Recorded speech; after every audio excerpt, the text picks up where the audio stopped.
আসতে উপস্থিত করবে।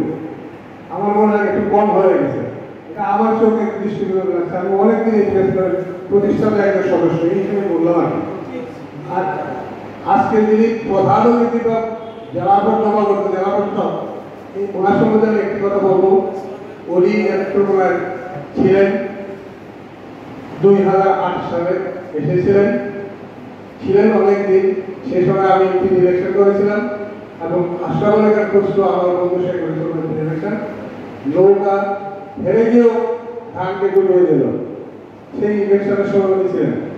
আজকে যিনি আসছেন আমি ওনার কাছ থেকে অত্যন্ত বেশি আশা করছি। এই কারণে ওনার দিন প্রথম যখন আমি মুক্তিযোদ্ধার কমান্ডার বা আহ্বায়ক হিসাবে গিয়েছিলাম, কয়েকটা কথা বলেছিলাম, ভালো লেগেছিল যে আমি এসেছি কাজ করার জন্য। আমি নেতৃত্বকে চিনি, অতীতে ছিলাম, যে নেতৃত্বরা ছিল সেই নেতৃত্বরা আছে। 19-20 বছর থেকে আমার ডাউট হয় যে নেতৃত্বরা দেখে